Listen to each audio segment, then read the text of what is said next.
Have any of you out there heard about this new game, Zebra Baseball? Apparently the rules are 3 stripes and you're out. Good afternoon and welcome to the podcast. I'm Nick Drago. Today on the show, the Canadians and the Hurricanes are going head-to-head in an offer sheet battle. Yeah, that's a thing.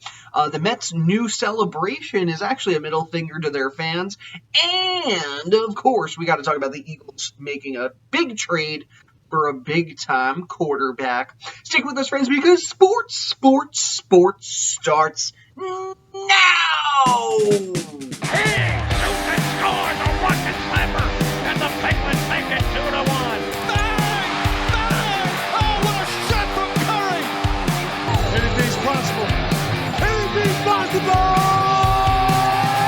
Here's it to Jenkins for the championship. Oh my God! Stay up! Oh my God! 30! No way!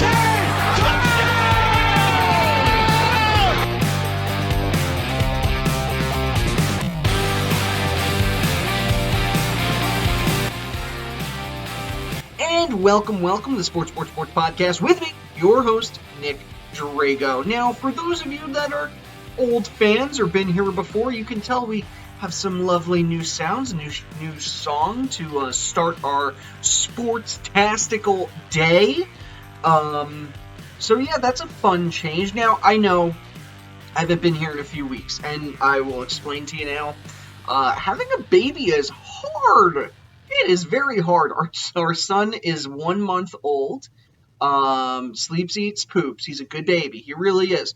But it's taken me some time to, figure out the podcast and how I want to keep doing this and, figure out times that work for me to record and film and all of that other stuff. But, friends, it's okay. We're back, and we are ready to rumble. Now, if we hear some cries on this lovely baby monitor, might just have to pause for a moment or two. Just letting you know. But no pause, no cries. Hey, we're good to go, baby. Okay.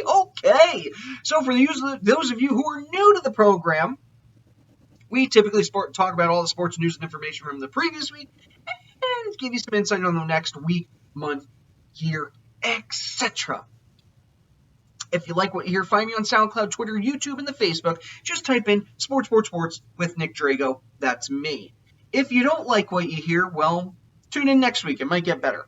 And you can email me directly, sports3xpodcast@gmail.com. Okay, all right. I had a nice weekend, friends. I went to New York, Long Island.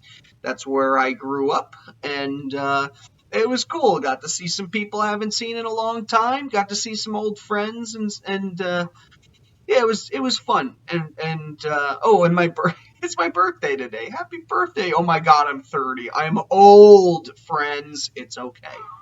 It's okay. Even my baby's crying. You hear him crying on there? He's crying because his dad's old. He is an old dad. All right, let's get into the sports. There's so much to talk about. So let's start with the standings for baseball. Rays right now are on top of the AL East with 82 wins, but the Yankees are 5.5 back. Right? Yankees have gone on this crazy big winning streak.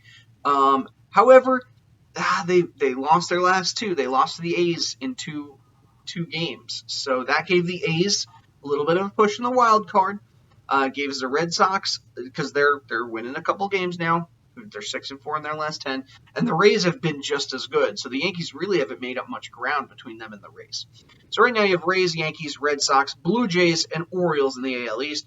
In the Central, it's the White Sox, Indians, Tigers, Royals, and Twins. And in the AL West, you have the Astros, Athletics, Mariners, Angels, and Rangers. The playoffs started right now. It would be the Rays, the White Sox, and the Astros getting in. Your 2 wild card teams would be the Yankees and Red Sox, which would be a really fun play-in game. Personally, I think that would just be really cool to see. It'd stink for either team, because either team is a competitor. Either team's really good.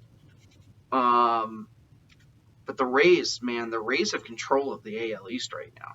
And the White Sox, way to go, La Russa. I mean, that was a huge win for them bringing him in. Now, they're 5-5 in their last 10, but it's going to be tough for the Indians to catch up this late in the game. And the Astros, They have enough wins ahead of the Athletics. I don't think the A's are going to catch up either.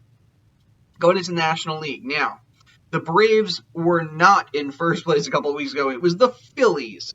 And the Mets have also been up there at various points this season, and yet the two of them look terrible right now. Now the Braves are 7-3 in their last 10, 70 wins. That puts them on top of the NL East.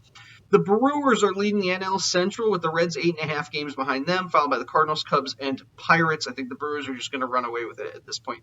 And the NL West, the big surprise here, well, two big surprises. One, that the Giants are in first place. They have 2.5 games over the Dodgers right now. Dodgers aren't far behind them. And then you have the Padres, who really went out, spent big, and they lost 2-8 of their last 10. And they went hardcore trying to get Max Scherzer at one point. Scherzer ends up going to the Dodgers, and then whoop, Dodgers sweep this weekend. Oh, so bad, so bad. The guy who could have been helping them get into the playoffs is now the guy completely shutting them down. If the season ended right now, it would be Braves, Brewers, and Giants. Dodgers would be your first wild card, and believe it or not, the Cincinnati Reds would be your second. Now, a Reds and Dodgers one-game series, we all know how that's going to go, friends. Obviously, to LA. The Padres are still actually in the hunt, even though they're 15.5 game back from first place. They are still in the hunt right now. So it could end up being Dodgers-Padres, which would be very, very exciting and probably a much more interesting game. Javier Baez, he was traded to the Mets earlier at the trade deadline this year, and since then, he is hitting abysmally, and the fans boo. And guess what, Javier? This isn't Chicago. You're on the East Coast. You're in New York City, buddy. That's what they do. But Baez, Baez said to the media, "We're not machines. We're going to struggle 7 times out of 10. It just feels bad when I strike out and get booed. It doesn't really get to me, but I want to let the fans know when we're successful. We're going to do the same thing to let them know how it feels." So the Mets' new, their favorite thing to do now is give the thumbs down sign.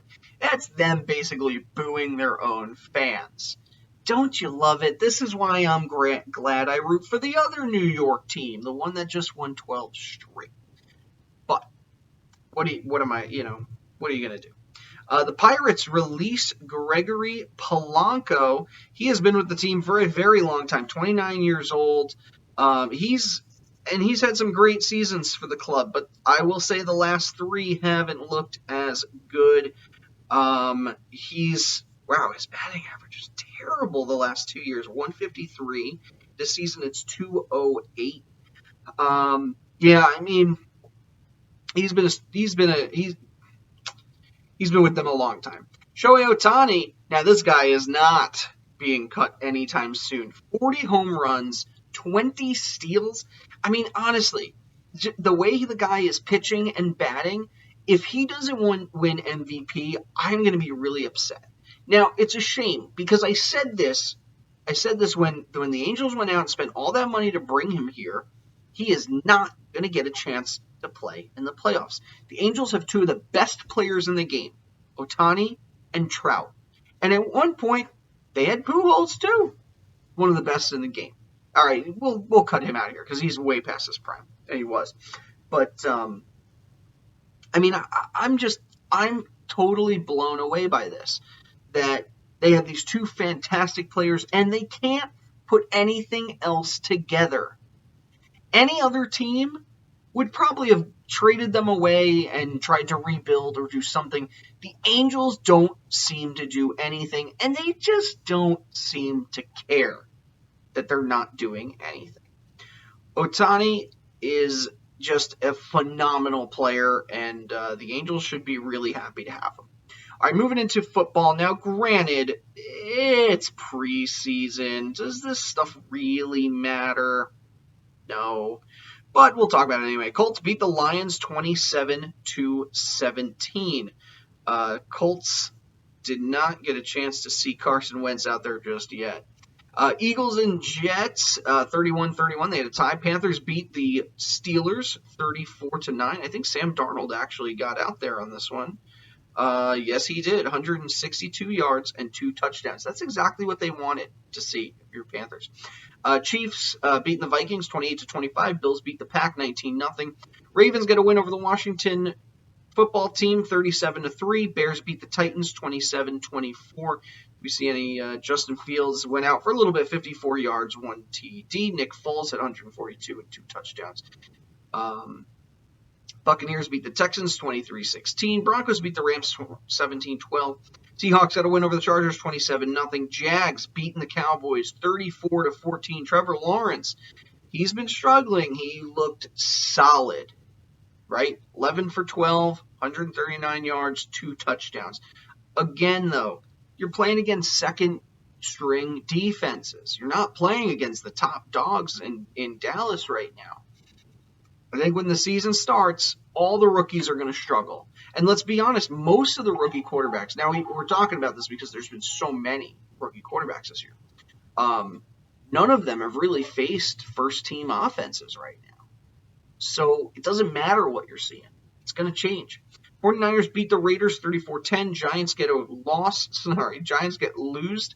Giants lose to the Patriots 22-20. Falcons lose to the Browns 13-10. I'm sorry. That game's still going on right now. There's a couple of minutes left in that one. But the Browns are ahead 13-10. All right, can we talk about the games coming up? And it's starting fun right away. Buccaneers and Cowboys. Now, let's be honest. I'm going for the Buccaneers on this one. I think the Bucs have a really good chance to repeat. A really good chance. I don't think they're going to be the best of the best. But I can definitely see them repeating against this year. Cowboys really haven't made much noise. As usual, they're a great team, great-looking team on paper, but can never put it together. Buccaneers are going to win that game.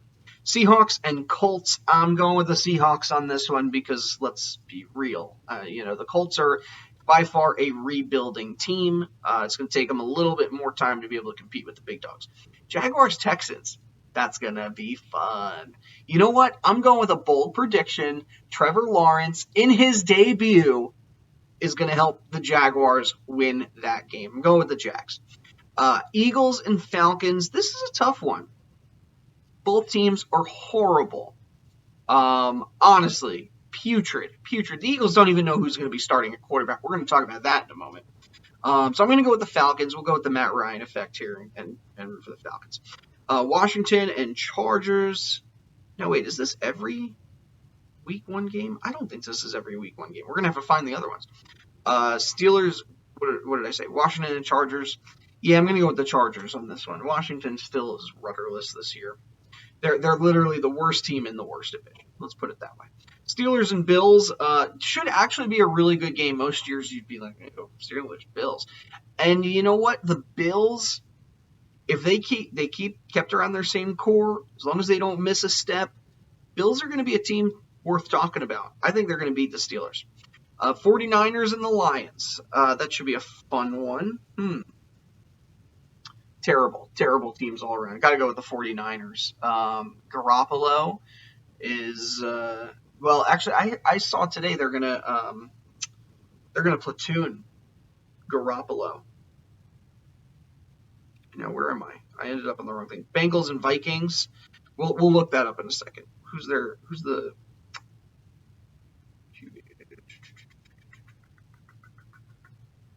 Who is the other quarterback though? 49ers. Let's go and see what they have. This was their game against the Raiders. Yeah. Trey Lance. That's who I'm thinking of. So during their last preseason game, Trey Lance and Jimmy G were kind of in out. So there may be a little bit of platoon action going on there. And now I just lost the rest of my thing. All right, well, let's move on. Gardner Minshew was traded to the Eagles. Nice move for the Eagles, although we all thought Jalen Hurts was going to be the quarterback. Now you have 3 potential starters. Let's be real. Joe Flacco is not really one, but is Joe Flacco a third string guy? I don't know. I know he's fallen from grace. I don't think he's fallen that far. And Minshew was the leader for the Jaguars the last 2 years, and he wasn't terrible. He was a serviceable quarterback on a really bad team. So, I haven't fallen in love with Jalen Hurts. I know people here in Philly, of course, people here in Philly are going to love him unbelievably outright to begin with.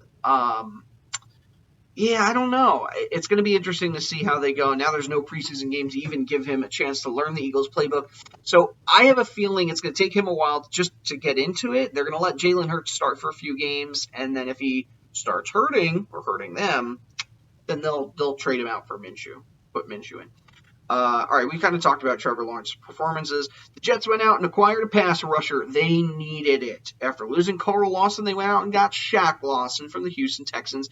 And I have to say, good move for the Jets because the pass rusher was 100% a huge need for them. And then to lose 3 of their 4 big free agent signings this offseason, this will help the Jets make the step forward that they need to make. Moving into basketball, Rajon Rondo returning to the Lakers? Okay, he was bought out by the Grizzlies earlier today. Remember, he was part of the Bledsoe deal just recently. So Rondo traded from the Clippers to the Grizzlies and now back to LA. I think he just likes Los Angeles. He played for the Lakers from 2018 to 2020, helped them win a championship, and he's not the first 2020 champion player that they've brought back. Actually, a couple of former Lakers have returned in the offseason. Dwight Howard, Trevor Ariza, Wayne Ellington, Kent Bazemore. Combine that with the team they have, Lakers still look good, but old. You have all these great pieces, right? Somebody's going to get hurt. For one, every team has injuries. Every single team. The oldest team in the league is probably the Lakers. Someone's going to get hurt at some point. But and maybe they make a big deal at the trade deadline. I don't know. But with these guys, with James and AD and Westbrook and Melo, Lakers have a really good-looking roster. Is it good enough? Yeah, I think so. And for once in my life, I think I'm rooting for Carmelo. Well, I'm rooting for the Lakers because of Carmelo Anthony. But for the first time, I'm rooting for the Lakers because of Carmelo Anthony. Love the guy. Love him. Kevin Love has no interest in a buyout with the Cleveland Cavaliers. I think Cleveland's ready to rebuild from this whole crazy, from the LeBron era. But Kevin Love sort of stuck around through thick and thin with the Cavaliers. And, hold on, I lost my headphones there for a second, folks. Am I still here? Yep. Okay, great. Don't you love wires? I love them. All right, Kevin Love there's been no talks between him and the team about a buyout, but they have some significantly younger players in the front court: Jarrett Allen, Evan Mobley, and then Lauri McCann from the Bulls is a huge get for them. I feel like Cleveland's looking to rebuild. Kevin Love is not part of that equation. We've been hearing about Kevin Love getting out of Cleveland since LeBron was there and since they acquired him, basically. The guy's still there. No, I think he's going to stick around just a tad bit longer. I mean, he was part of that championship team. He probably doesn't have to buy a single meal in the city of Cleveland. Why would he want to go anywhere? All right, the Hurricanes, I think this is hilarious. So a couple of years ago, the Montreal Canadiens tenured an offer sheet to Sebastian Aho from the Hurricanes. A 5-year, $42 million offer sheet for a restricted free agent. What that means is that if he accepts that offer, Carolina then has to match it in order to keep him. So Carolina shelled out a lot of money to keep him. Well, Carolina wasn't happy about that and decided they're going to dish it out back to Montreal. So, Jesperi, I love names, Kotkaniemi, who he's a 20-goal scorer. He kind of was like on and off the bench for Montreal during their playoff run. They decided to offer him a $6.1 million contract. A one-year, $6.1 million contract. That's a lot of money for a 21-year-old. In hockey, that is a lot. Which means, they, to some degree, do they feel like he's worth the money, or are they just doing it because they have a lot of cap space and want to screw with the Montreal Canadiens? Could be either. Canadians now have to give this guy a $6.1 million contract. Like, jeez. The funniest thing, though, is that their signing bonus was literally $20. Now, hopefully he comes in. Let's say he does play for them for the 1 year. He thought it was a joke, by the way. He thought the whole thing was a joke. Let's say he comes in and plays for them the entire year, right? It's one season, scores 10 goals. All right. I think Montreal likes the guy. I think they want to keep him around long term. I think they're going to match it. I really do. $6.1 million. And he fits in actually pretty well with the Hurricanes because they have a young core. They look like they're poised to be really good again. I don't know. We'll see. Sabres could be headed to Hamilton for an outdoor game versus the Maple Leafs. Okay. Why? Why do this? Why have Sabres and Maple Leafs? Well, for one, it's halfway between the two, so I'm sure you get fans of both teams there. Probably more Toronto fans because it's in Canada, and I just can't see Canadians rooting for an American team, even if they are close by. However, there's also been talks about the Coyotes, and the Coyotes possibly relocating. They've been kicked out of their stadium in the city of Glendale, right? So where are they going to go? Well, there's talks about them going to Phoenix, Mesa, right? Staying in Arizona. And if that fails, then what do? There's a few options here, right? Portland has been talked about. Quebec is always pushing and trying to get to a team, trying to get an expansion team, right? Hartford is laughable, but possible.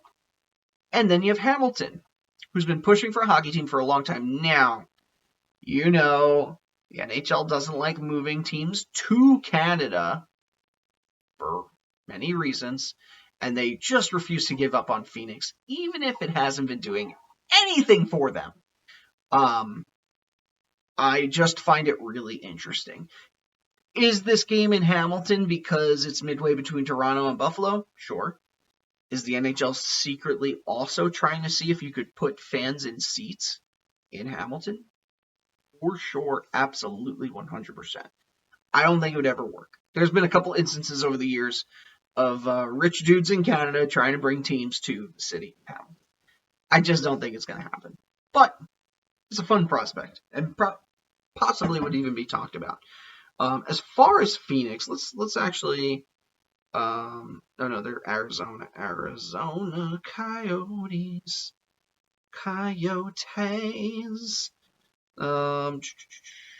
Possible future at Tempe, which would be pretty good. There's a lot of neighboring towns where they can go to. Phoenix Valley is huge. I wouldn't be surprised if they stay in Arizona. They just got to figure it out. Their ownership group is finally somewhat stable for now. They got to figure out an arena, though. Evander Kane accuses his wife of hitting him. This is a pretty nasty divorce. There's been accusations of cheating, of people apparently beating each other, of him gambling. I think, was he released by the Sharks? I'm not sure. But this has just been a nasty, nasty divorce.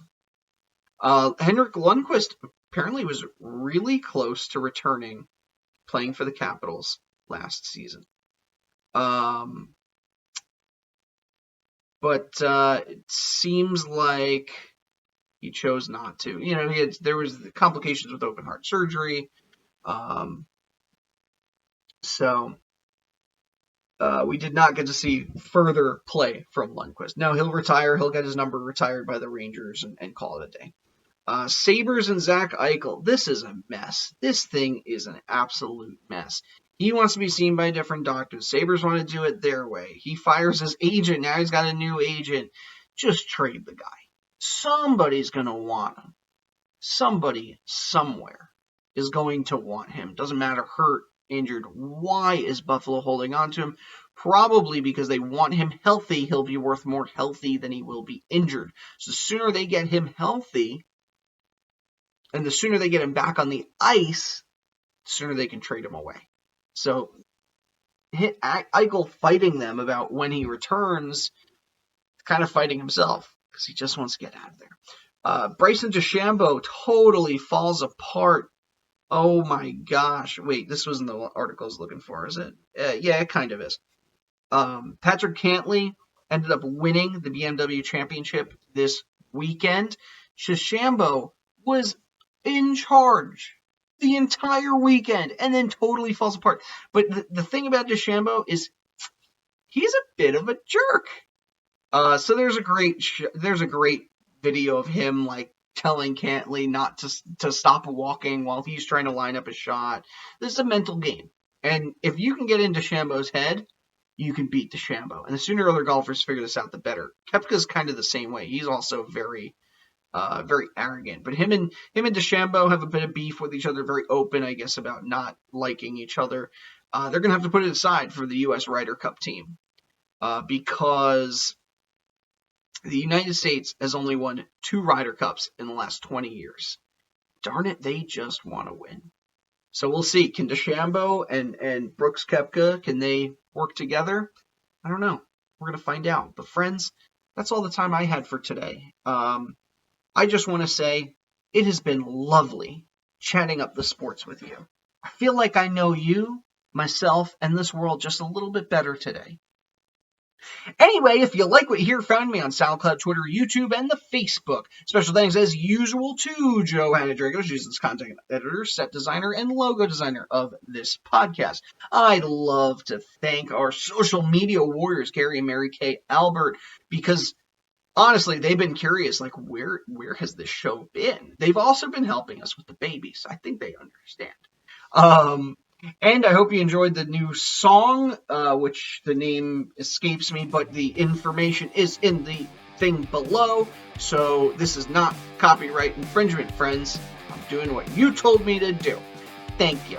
Okay, like I said, find me on SoundCloud, Twitter, YouTube, and the Facebook. Just type in Sports with Nick Drago. Yeah, that's me. Or you can email me, sports3xpodcast@gmail.com. Is there anything else? I think I'm good. I'm ready to call this thing a day, night, year, etc. Friends, thanks for joining me, and have a lovely day. Caw-caw.